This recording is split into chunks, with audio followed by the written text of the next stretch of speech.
Nós vamos passar agora ao Ministério da Palavra. Nas últimas semanas, tivemos uma ênfase nas ministrações aqui, ligadas à questão dos sonhos. Eu vou falar um assunto parecido, mas usando outra nomenclatura, né? Quero falar a respeito de alvos, quero falar a respeito de metas que precisam ser perseguidos. E mesmo quando falamos dos sonhos, por mais se pregue, se fale, né, a gente sempre tem o cuidado de, por um lado, reconhecer que é uma linguagem que Deus trabalha. A Bíblia diz que Ele opera em nós o querer e o realizar segundo a sua vontade. Então, o Deus que nos leva a executar projetos, Ele desperta primeiro anseios, desejos. Isso não significa que necessariamente todo sonho que alguém tenha seja algo relacionado com o plano ou o propósito de Deus. E normalmente há uma maneira de você discernir isso, né? Os sonhos que provêm de Deus, como aquele que você vê na vida de José, e ali nós estamos falando de um sonho profético literal, Deus revelando o futuro, o lugar onde iria levá-lo, a posição de governo onde ele estaria, normalmente nos coloca numa posição de nós servirmos os outros. Quando normalmente estamos sonhando com algo, né, onde o único propósito de chegarmos lá é o nosso benefício, é sermos servidos em vez de ser servidos, nós precisamos questionar se isso não é apenas resultado de uma ambição humana, em vez de estar alinhado com o plano e o propósito de Deus. Então que Deus nos ajude a estabelecer os devidos filtros para que a gente, discernindo aquilo que Ele tem, né, corra atrás disso. Eu quero tomar como ponto de partida hoje da minha ministração Filipenses capítulo 3, versos 13 e 14, que diz assim: irmãos, quanto a mim, não julgo havê-lo alcançado, mas uma coisa faço, esquecendo-me das coisas que ficam para trás e avançando para as que estão diante de mim, prossigo para o alvo, para o prêmio da soberana vocação de Deus em Cristo Jesus. Paulo não apenas usa uma expressão prossigo para o alvo. Alguns domingos atrás preguei uma mensagem aqui intitulada, né, corra pelo prêmio, e a gente viu que a palavra prosseguir significa literalmente correr, perseguir, né? Um dos significados dela é perseguir. E o apóstolo Paulo estava dizendo que ele perseguia um alvo. O tema da minha mensagem hoje é perseguidores de alvos, né? Pessoas que entendem o alvo e se movem da forma correta, com toda a intensidade, clareza de propósito que deveriam nessa direção. Quando ele diz esquecendo-me das coisas que para trás ficam, está dentro de um contexto. Ele diz, eu ainda não cheguei lá, ainda não alcancei a plena maturidade, mas eu não me prendo a qualquer tropeço do passado, nem às limitações do presente. Estou de olho no lugar de uma transformação plena, né, da maturidade que será alcançada. Basicamente, Paulo estava falando de foco. Ele estava dizendo, eu não vou colocar os olhos no lugar errado, no que já passou, em qualquer tentativa errada ou frustrada. Eu vou colocar os olhos naquilo que ainda pode e será alcançado.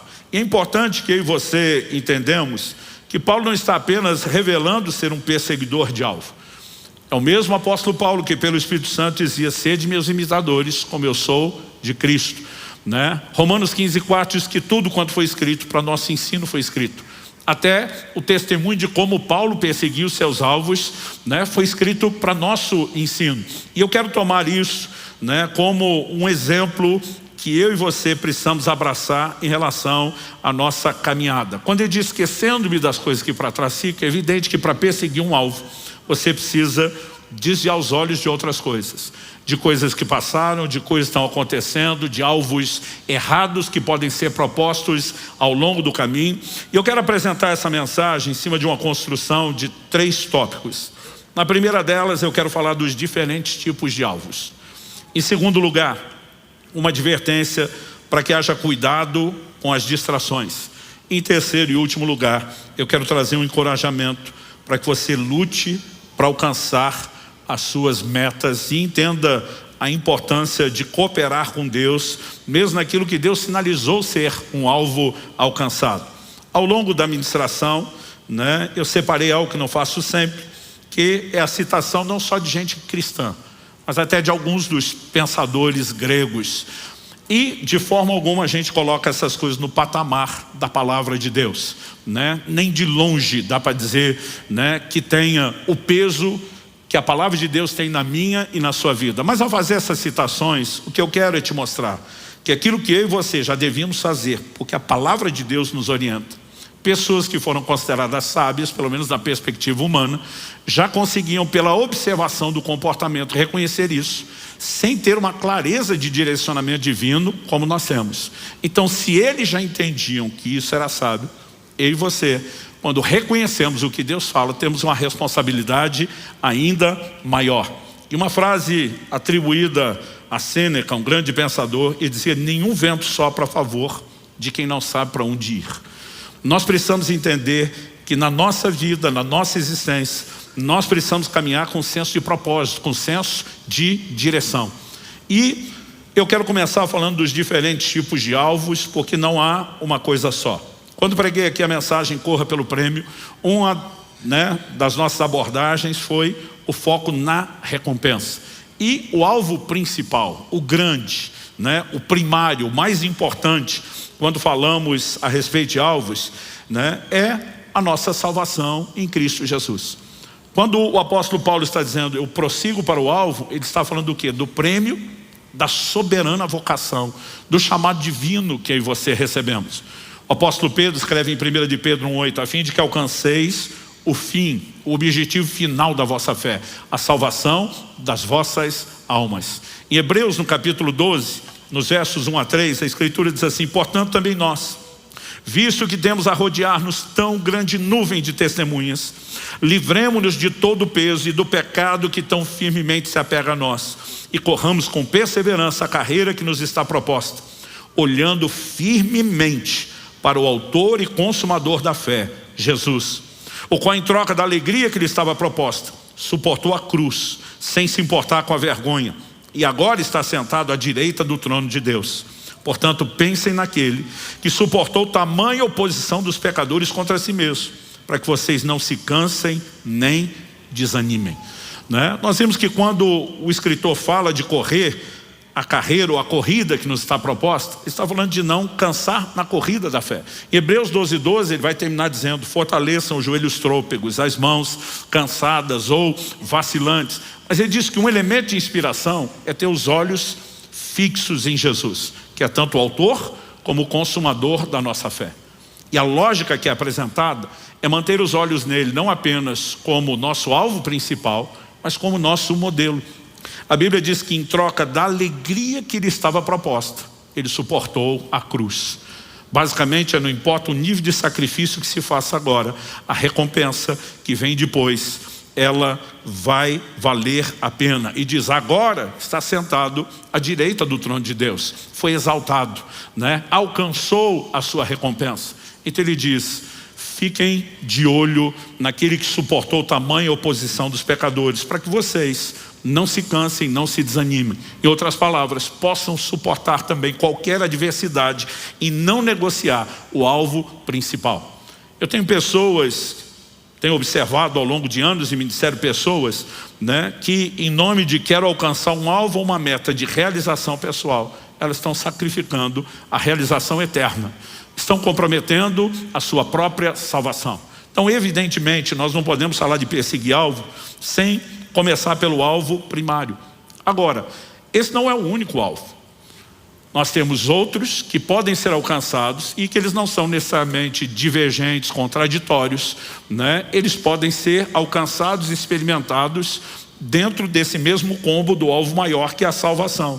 Isso é o que eu e você precisamos distinguir, porque o grande alvo da vida cristã é para todo mundo. A Bíblia diz que Deus deseja que todos se salvem, mas Deus não lida só conosco por atacado, Ele lida conosco também como indivíduos, não apenas em relação ao chamado, a dons ministeriais, ou os dons do Espírito Santo, áreas de graça e como Ele deseja nos usar. Mas Deus pode fazer promessas para um que não fez para outro. Deus pode realizar coisas na vida de um que talvez não vá fazer exatamente o mesmo na vida de outro. Porque Deus não trabalha apenas conosco enquanto o pacote da raça humana. Ele tem questões que são generalizadas, mas ele tem questões personalizadas. E um exemplo disso para mim é Josué e Caleb, que receberam uma promessa pessoal. Uma geração inteira que sai do Egito. ela é responsabilizada por Deus por uma atitude de incredulidade e diz: nenhum de vocês vai entrar na terra prometida. Deus diz: a não ser Josué e Calebe, porque perseveraram em me seguir. Deus fala inclusive mais até sobre Calebe do que do próprio Josué, que iria liderar o povo a possuir a terra prometida. E em Josué, no capítulo 14, eu quero ler com vocês dos versos 10 a 14. Nós temos agora o Calebe falando o seguinte: e agora, eis que o Senhor me conservou com vida como prometeu. Você pode repetir comigo? Como prometeu. Ele está fazendo alusão a uma promessa. E diz: 45 anos se passaram desde que o Senhor falou essas palavras a Moisés, quando Israel ainda estava no deserto. E agora eis que estou com 85 anos. Estou tão forte hoje como no dia em que Moisés me enviou. A força que eu tinha naquele dia eu ainda tenho agora, tanto para combater na guerra como para fazer o que for necessário. Dê-me agora esse monte de que o Senhor falou naquele dia, pois naquele dia você ouviu que lá estavam os anaquins morando em cidades grandes e fortificadas. Se o Senhor Deus estiver comigo, poderei expulsá-los, como Ele mesmo prometeu. De novo, como Ele mesmo prometeu. Josué o abençoou, deu a cidade de Hebrom a Calebe, filho de Jefoné, para ser a herança dele. Por isso Hebrom passou a ser de Calebe, filho de Jefoné, o quenezeu, em herança até o dia de hoje, visto que havia perseverado em seguir o Senhor, Deus de Israel. Esse camarada, 45 anos depois, diz: eu estou mirando uma promessa pessoal que Deus me fez. Não só que eu entraria na terra, mas que Ele me deu um monte mais difícil, aquele do qual todo mundo diz que era impossível e que eu criei em Deus. Só não pude tomar posse na época pela incredulidade deles. Isso aqui é meu. Faz 45 anos que eu estou crendo. Faz 45 anos que eu estou esperando a promessa, né? E com a graça de Deus eu vou tomá-lo. E a Bíblia diz que assim foi. Muitas vezes nós temos elementos, né, que são muito pessoais. Deus pode prometer para um algo diferente do que prometeu para outro, que diz respeito não só ao propósito de cada um, mas a atitudes que cada um de nós pode ter diante dele. E não só o grande alvo da vida cristã, mas essas sinalizações pessoais, elas também devem ser perseguidas. Nós precisamos aprender, né, a gastar tempo com Deus, não apenas entendendo o que a palavra nos aponta como direção genérica para todo mundo, mas aquilo que é direção individual.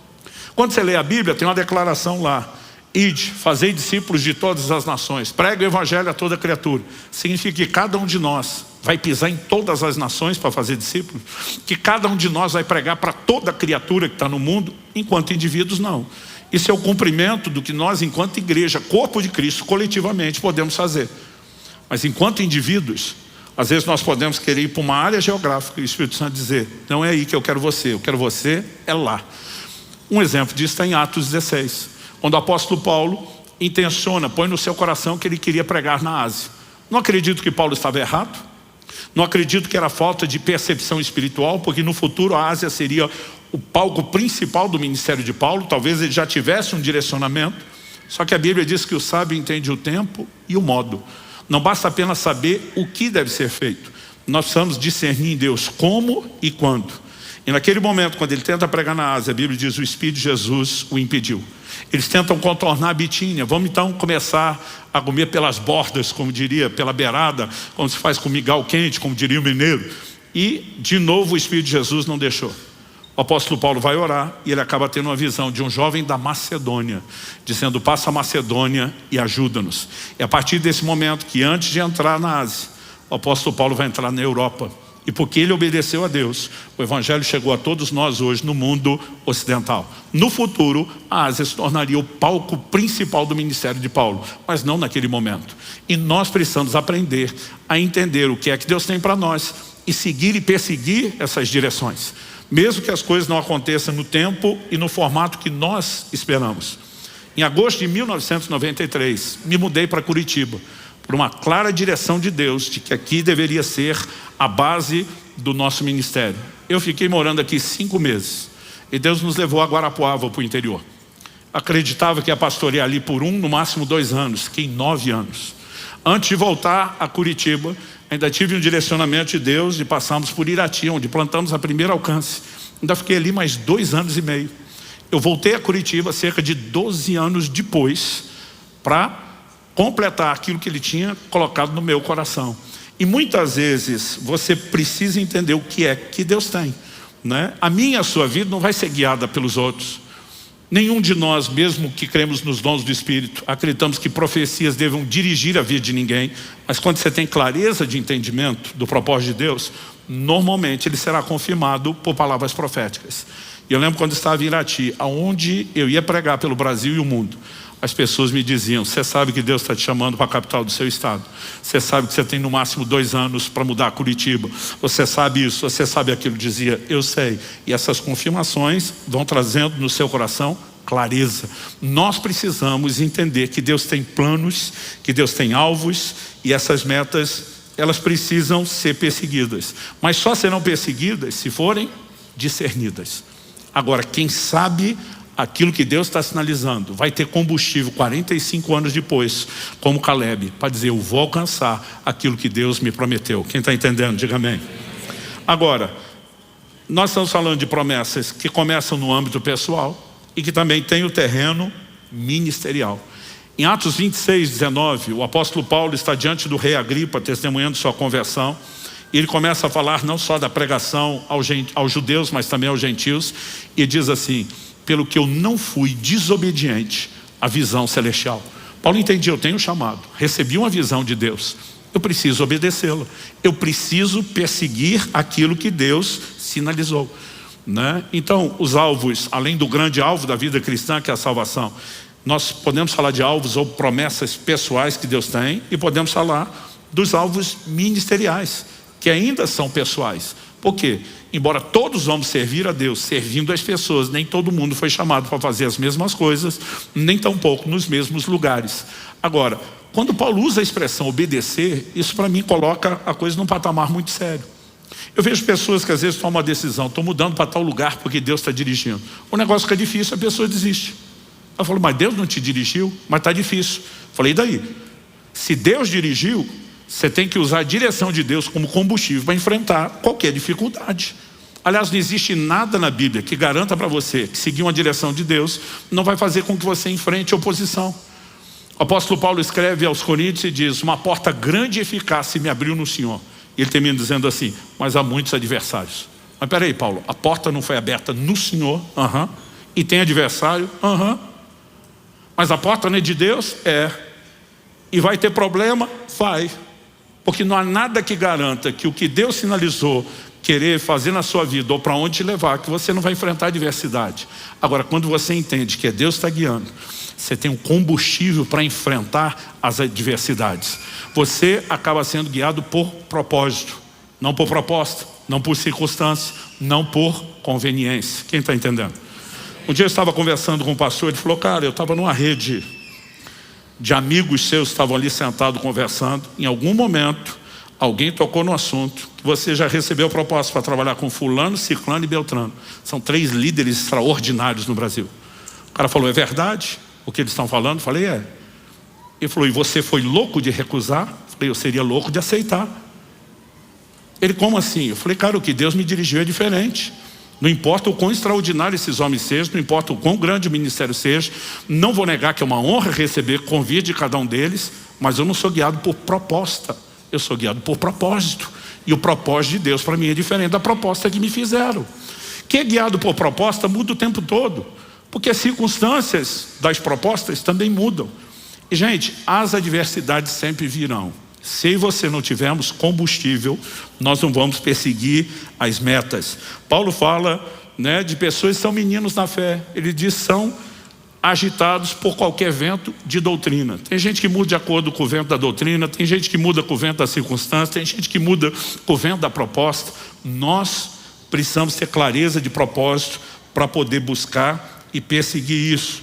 Agora, seja os alvos pessoais ou mesmo aquilo que a gente pode classificar ministeriais, a gente acredita que eles também podem ser diferentes de acordo com as diferentes fases da vida.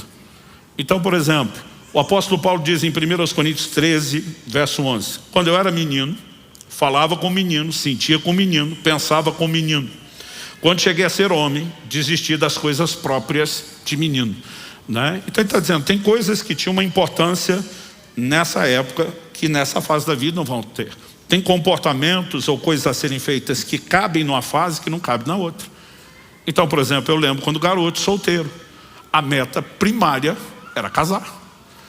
Depois de casado, a preocupação e a oração começa a ser a respeito dos filhos que virão, né? E você pode ter elementos que vão mudando dentro de cada fase ou etapa. Você pode ter alvos de curto prazo, mas existem coisas que devem nos guiar por uma vida inteira, independentemente dessas fases. Então, há uns anos atrás, quando meu filho tinha começado o relacionamento com Priscila, minha nora, eles já estão acho que 7 para 8 anos casados, então nós estamos falando de mais tempo do que isso. Eu lembro de uma ocasião que a Kelly me contou, ela estava em casa e teve um momento onde a Alice estava com algumas amigas e por causa do irmão, a conversa era essa questão de relacionamento, de casamento. E elas perguntaram, né, para a Kelly, como que foi o seu namoro com Luciana? A Kelly falou, nós estamos de uma outra época. A gente namorou por carta, né, à distância. A gente mal conseguia falar por telefone. Telefonema não era todo dia, tinha que ser depois da meia-noite, quando interurbano era mais barato, né? Quem tem pelo menos minha idade lembra desses desafios, que a turma da era da internet não sabe. E eu lembro que assim, meus filhos faziam muita chacota quando a gente falava desse negócio de trocar carta, né? Minha filha um dia falou, carta? O que é carta?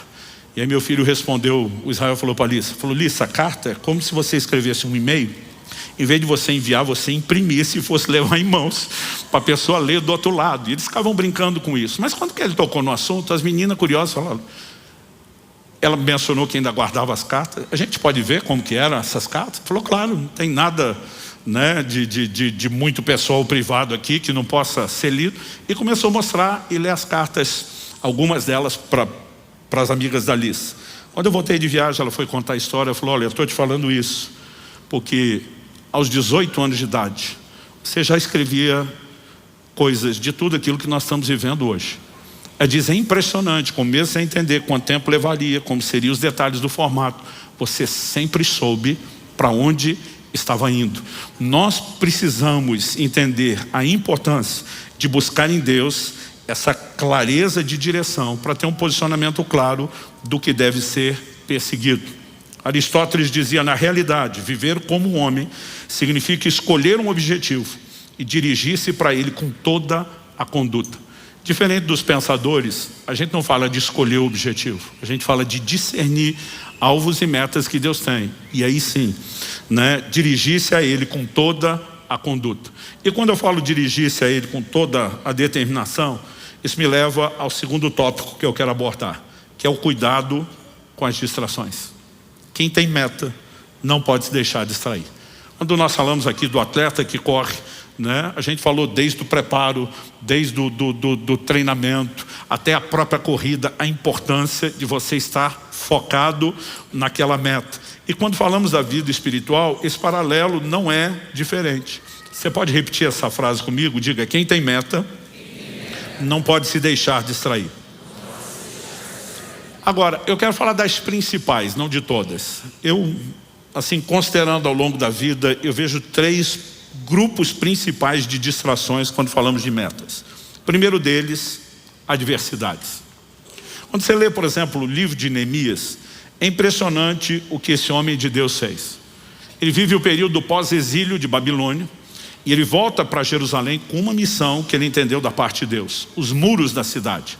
Esdras foi responsável pela reedificação do templo, mas Neemias para reconstruir os muros da cidade, o que ele faz num prazo recorde de 52 dias.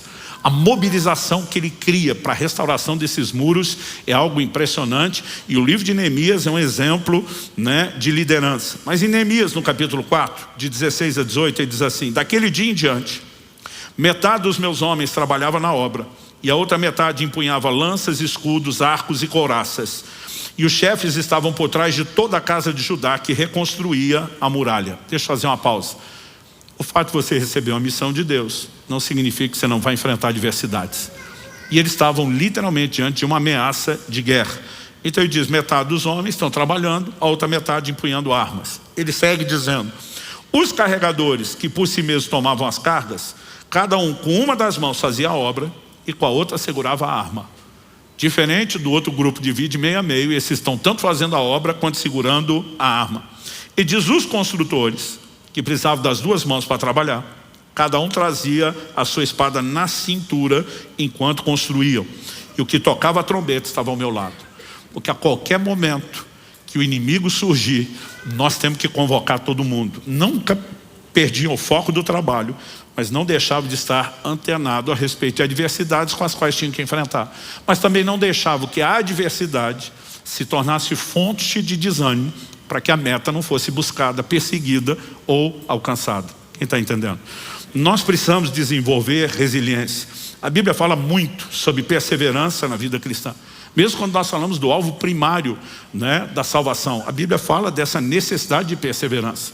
Jesus diz: no mundo tereis aflições, mas tenham bom ânimo. Eu venci o mundo. Eu e você vamos precisar desenvolver essa resiliência e aplicar fé e determinação. A meta será perseguida, o alvo será alcançado. Não importa o que surja durante o caminho, nós vamos ter um posicionamento firme em Deus. Agora, eu percebo que quem é guiado por proposta, ele muda o rumo de acordo com as circunstâncias. Está difícil aqui, agora eu vou para lá. Está difícil lá, agora eu vou para outro lugar ainda, né? Existem pessoas que elas não conseguem, né, apenas seguir o propósito. Você vê que, por exemplo, Gênesis 26 fala que num momento de fome, onde a lógica era Isaac descer para o Egito, um lugar que havia abundância, o Senhor fala com ele: não saia daqui, permaneça nesse lugar. E a Bíblia diz que no tempo da fome Isaac prosperou. Porque a prosperidade, quando nós falamos do favor de Deus, ela não vai se manifestar porque você está no lugar certo, estatisticamente. O lugar certo é o lugar do direcionamento de Deus. E quando nós obedecemos, nós vamos ver o favor de Deus. Agora, quando você lê o livro de Ruth, você vê que a família de Elimeleque bate a fome, eles simplesmente se mudam para Moabe. Lá em Moabe foi só desgraça, apesar de não terem lidado com a fome, né? O homem acaba morrendo, os filhos acabam morrendo, mas estavam no melhor lugar para que tudo desse certo. Deixa eu te dizer algo: o melhor lugar para que tudo dê certo é o lugar da vontade de Deus para nós. E aí nós vamos ter combustível para enfrentar qualquer adversidade que surja. Mas eu tenho percebido que a distração não é apenas a adversidade. Alguns, eles são distraídos pelas propostas de outros. Vou voltar no mesmo livro de Neemias, capítulo 6, versos 3 e 4. A Bíblia diz: Sambalate e mais alguém tinha feito alguns convites para Neemias. Vamos conversar. Eram parte dos inimigos que se opunham à restauração dos muros, né? E o tempo todo estão chamando ele para conversa. O texto diz assim: por isso enviei-lhes mensageiros para dizer: estou fazendo uma grande obra e não posso descer até aí. Por que devo parar a obra para ir me encontrar com vocês? 4 vezes eles fizeram o mesmo pedido, mas eu lhes dei a mesma resposta. Quem tem foco não se deixa distrair pela proposta de outros, né? Eu lembro que no início do meu ministério, e a gente sempre entendeu com clareza um chamado de Deus para se dedicar não só à igreja local, mas também servir o corpo de Cristo. O Espírito Santo falou comigo: não atenda todo o convite que você receber. Não é porque naturalmente uma porta se abriu que isso significa que eu quero que você esteja naquele lugar. Você tem que discernir isso. E eu lembro que depois de um tempo, de alguns anos, o Espírito Santo falou: eu te dei a direção, você não está obedecendo. Eu falei: mas eu não aceito todo o convite. Ele falou: você só para de aceitar quando não cabe na agenda. Aí você não está discernindo, você só está impossibilitado de atender. Ele diz: enquanto tem espaço na sua agenda, você deveria buscar discernimento para cada convite que você recebe, né? Às vezes a gente analisa: aquele ali é amigo, é colega, é parceiro, aquele ali está fazendo tudo direitinho, aquele ali tem o mesmo propósito. A questão é: Deus tem isso para mim ou para você? Eu percebi que ao longo do tempo as pessoas que fazem um convite, elas têm algo em mente, o propósito delas. E elas veem que você pode ajudar a cumprir o propósito delas. Mas nem sempre ajudá-las a cumprir o propósito delas é o seu propósito. Então tem pessoas que me chamam para algumas atividades que não cabe dentro daquela lista de prioridades que Deus estabeleceu para mim. E por mais que às vezes a pessoa seja alguém que você gostaria de atender, você vai ter que dizer: olha, não cabe.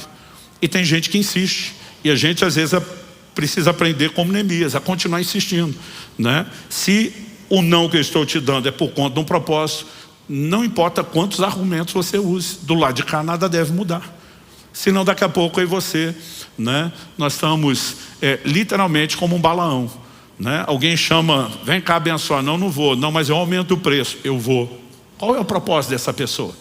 Ela não está sendo guiada, né, por um propósito da parte de Deus. Ela está sendo guiada por propostas. E pessoas são guiadas por propostas sempre vão acabar se perdendo. Falando inclusive das propostas, eu quero abrir aqui um outro desdobramento de uma distração, que é a necessidade de agradar os outros. Algumas pessoas, elas têm o dom de dizer não, mas outras pessoas têm a incapacidade de dizer não, porque elas se preocupam demais com o que as pessoas vão achar ou pensar. Mas olha o que Paulo diz em Gálatas capítulo 1, verso 10. Por acaso eu procuro agora o favor das pessoas ou o favor de Deus? Ou procuro agradar pessoas? Se ainda estivesse procurando agradar pessoas, eu não seria servo de Cristo. Paulo não está dizendo que a gente tem que ser desagradável com todo mundo, não é isso. Mas ele está dizendo que quem primeiro a gente tem que agradar é o Senhor que nos chamou. E às vezes o desejo de agradar alguém pode nos colocar numa rota contrária a agradar a Cristo. Não no sentido, às vezes, de princípio, mas de orientação, né? De clareza de propósito. Então, nós precisamos entrar num lugar, né, de tamanho entendimento da nossa vida estar sendo norteada pelo que Deus dirige, a ponto de não se deixar simplesmente ser dobrado porque alguém botou pressão, né? A gente tem que ter a capacidade de botar a mesma pressão de volta, dizendo, eu estou sendo orientado por um propósito, não há a menor chance de eu negociar o propósito para agradar você, né? Então, se a gente começar a observar, e ao longo de anos, gente, eu já vi muita água passar debaixo da ponte, eu diria que esses são os 3 principais grupos de distrações, né? Gente que não sabe lidar com a diversidade, gente que não sabe lidar com propostas, porque acredito que, né, Deus só se move por meio de boas propostas, e gente que tem essa dificuldade, parece que sempre está na necessidade de agradar alguém. São pessoas que se perdem em relação à questão das metas. Citando mais uma vez Sêneca, o grande pensador, diz, temos pois de determinar qual deva ser o objeto do nosso querer, e a ele nos ater com perseverança. De novo, diferente dos pensadores gregos, a gente não determina sozinho o objeto do nosso querer. A gente discerne-se em Deus, mas depois persevera em buscar, né? A perseverança é uma virtude. Eu acredito que ela tem que ser desenvolvida, né? Eu sempre faço de vez em quando uma piada aqui, dizendo que eu me considero uma pessoa perseverante, determinada, obstinada.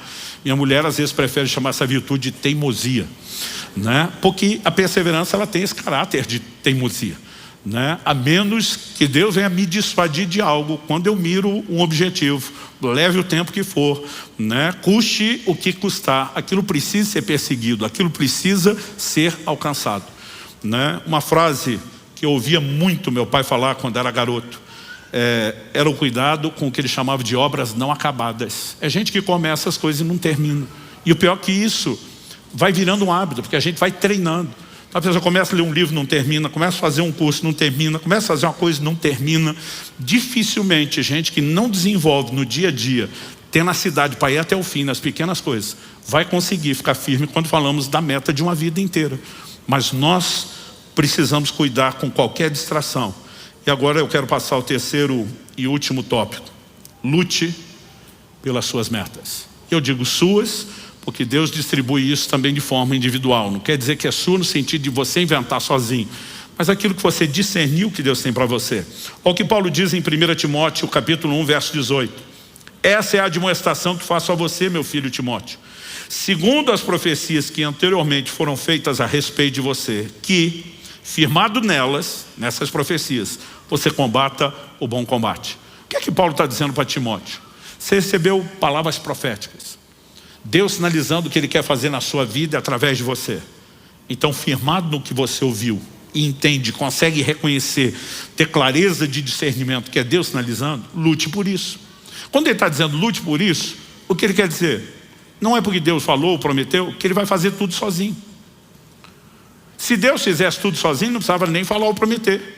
Era só a gente esperar Ele ir fazendo e as coisas aconteceriam por si mesmo. E quando você olha para as Escrituras, você vai perceber que na vida de muitos dos homens e mulheres de Deus, às vezes nós temos promessas que são feitas muito tempo antes. Eu às vezes tinha dificuldade com isso. Eu dizia, Deus, não dá para prometer mais perto, para a gente não ter aquele problema de ansiedade, né? Eu não sei você, mas sempre fui desses, tudo tem que ser para ontem, com muita dificuldade de esperar.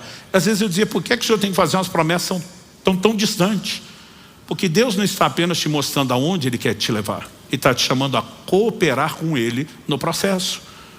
Então, eu e você precisamos entender que mesmo quando estamos falando de profecias pessoais, seja no âmbito da vida pessoal, ou pessoais no sentido de um ministério de cada um, né? Nós precisamos entender que Deus, ao sinalizar antes, está nos chamando a cooperar com Ele.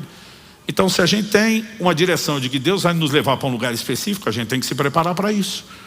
Eu lembro de um camarada, né? Eu não tinha ainda 20 anos de idade. E a gente conversando, ele ficou impressionado com o tempo que eu gastava estudando a Bíblia, não só a Bíblia, outros materiais de consulta e referência. Ele falou, por que você gasta tanto tempo nisso? Eu falei, porque Deus me chamou para pregar a palavra. Ele falou, eu tenho o mesmo chamado, mas se Deus me chamou, Ele vai me capacitar. Até hoje ele nunca saiu do lugar, não fez diferença nenhuma para o reino de Deus, né? Porque não existe esse negócio, Deus chamou, vai capacitar, vai fazer a parte dele, mas não vai fazer a sua. Então tem coisas que me chamam a atenção e não estão na Bíblia à toa. Por exemplo, José recebe Deus um sonho, literalmente um sonho profético, mas não é algo só que o faria sonhar com o que seria alcançado. Deus deu mesmo um sonho literal, de que ele um dia estaria numa posição de governo, inclusive de autoridade sobre sua família. Ele entende, Deus está me chamando para liderar, para governar.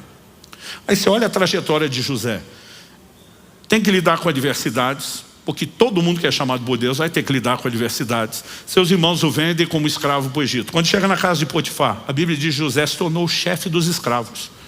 É preso injustamente, na prisão se torna chefe dos presos. Porque onde ele está passando, ele olha para cada circunstância, mesmo que as mais difíceis, dizendo, isso é uma oportunidade para eu me preparar para o lugar do meu chamado. Um dia eu vou liderar, vamos começar liderando escravo, né? Vamos liderar preso. Por onde passar, vamos exercitar aquilo que Deus nos chamou para fazer. Porque ninguém fica bom em coisa nenhuma sem treino, gente. E tem pessoas que às vezes não entendem que o chamado de Deus, ele envolve talvez mais tempo na preparação do que só na execução. Aos 40 anos de idade, Moisés entende e discerne que Deus o chamou para libertar Israel. Tenta fazer do seu jeito, antes da hora, não funcionou nada. 40 anos depois, aos 80, Deus aparece para ele na sarça e diz, bora libertar o povo? A hora que Moisés já não está mais empolgado, né? Na hora que ele está meio que dizendo, agora o sonho morreu, agora eu não quero mais. E a gente percebe que durante todo aquele tempo, Deus precisava fazer muita coisa no próprio Moisés, o próprio José. Chega no Egito, ele está implorando para o copeiro, a quem está interpretando o sonho, você vai estar diante do faraó, homem de influência, intercede por mim, me tira daqui, né? Agora, se saísse naquele momento machucado do jeito que estava e encontrar seus irmãos numa posição de autoridade, você acha que José ia servi-los? José ia se vingar. Então eu e você precisamos entender que há um trabalho de Deus, e esse trabalho envolve não só a construção de algumas coisas importantes, mas a desconstrução de outras, e nós temos que cooperar com Deus no processo. Então lutar por essas promessas envolve muita coisa, é crer com Deus, é orar por isso, né? É não perder o foco ao longo do processo, mas também procurar de todas as formas se preparar para isso. Então lute por aquilo que Deus estabeleceu como alvo, como meta para você. Último domingo que eu preguei, antes da série que foi trazida aqui dos sonhos, que eu falei de correr para o alvo, meu texto principal foi 1 Coríntios 9, de 24 a 27, que eu vou ler aqui. Paulo diz, vocês não sabem que os que correm no estádio, todos na verdade correm, mas um só leva o prêmio? Corram de tal maneira que ganhem o prêmio. E diz, todo atleta em tudo se domina. Aqueles para alcançar uma coroa corruptível, nós porém é incorruptível. Agora o que ele diz, assim corro também eu, não sem meta. A gente persegue meta, a gente persegue alvo. Mas ele diz, assim luto, não como desferindo golpes no ar, mas esmurro meu corpo e o reduzo à escravidão, para que tendo pregado a outros, não venha eu mesmo a ser desqualificado. Quando Paulo diz, no estádio todo mundo corre, irmão só leva o prêmio, está dizendo que estão competindo entre eles. Mas quando ele fala da gente nessa competição, nós não estamos competindo uns com os outros, porque nós queremos que todo mundo cruze a linha de chegada. E aí Paulo muda a analogia da corrida para a luta, né? E aqui ele não está falando da luta greco-romana, ele está falando do que foi, né, a competição precursora do que hoje é a modalidade do boxe, do pugilismo. Ele está dizendo assim, luto eu, não dando golpes do ar, mas ele diz, eu esmurro meu corpo. Algo que eu tenho aprendido, enquanto estamos perseguindo metas, nós vamos ter que lutar com a nossa carnalidade. Porque parte da distração que o diabo vai tentar trazer não são só adversidades, mas atalhos, desvios, a tentativa de nos fazer corromper e ceder ao pecado. Então você percebe que isso aconteceu com José. Enquanto ele está lá, começando a se preparar, né? Ainda na fase número 1 lá no Egito, como escravo, e agora é chefe dos escravos. A mulher de Potifar começa a estar em cima dele todo dia. Ele não diz para ela: dona, a senhora não é meu tipo. Ele diz para ela: como cometeria eu tamanha maldade contra Deus? Ele disse: se a senhora acha que eu vou aprontar com Deus, porque a senhora é atraente, a senhora está muito enganada. Paulo dizia: eu esmurro meu corpo, eu não vou deixar essa carne entrar no controle. Ele diz para que depois de ter pregado a outro, você não venha a ser desqualificado, né? Paulo está dizendo: o que adianta eu apresentar a verdade, daqui a pouco eu mesmo ser incoerente na verdade que eu tinha que estar praticando como exemplo. Então nessa luta, querido, a gente não luta apenas orando, a gente não luta apenas crendo, a gente não luta apenas suportando a adversidade, a gente não luta apenas se preparando, mas a gente luta mantendo a carne sob rédea curta. Algo que eu aprendi na adolescência: a carne não converte, tem que ir para a cruz todo dia, tem que ser massacrada a miserável da carne, porque senão ela vai nos tirar do cumprimento do plano e do propósito de Deus. Quem está entendendo? Gerhard Boehme diz: quando você tem uma meta, o que era um obstáculo passa a ser uma etapa de um dos seus planos, né? Eu e você precisamos entender isso quando as adversidades surgirem, né? O que nós temos são desafios que vão nos preparar, que vão nos tornar melhores para um dia cumprir plenamente aquilo que Deus tem para nós. Davi diz, antes de encarar o Golias: eu estou treinando faz tempo, eu já enfrentei urso, eu já enfrentei leão. E eu costumo dizer às pessoas: antes de derrubar gigante em público, você vai ter que derrubar muito urso e leão no secreto. Você vai ter que ter outras vitórias lá no secreto antes de começar a vencer em público. E parte dessa luta, parte dessas vitórias, né, não são apenas contra inimigos externos. Nós precisamos aprender a manter essa carne massacrada. E eu quero encorajar você: persiga as metas e os alvos, né? Entenda, o alvo primário está lá e tem que ser visto como primário. Eu vejo gente que, em nome de eu preciso ser feliz, ele está jogando fora uma alegria eterna toda por causa de um subalvo, que no fim das contas ele não vai alcançar coisa nenhuma. Mas mantendo os olhos no alvo primário, Jesus como autor e consumador da nossa fé, nós também precisamos entender que há algumas metas que talvez vão vir no âmbito pessoal, quer seja a vida pessoal ou ministerial.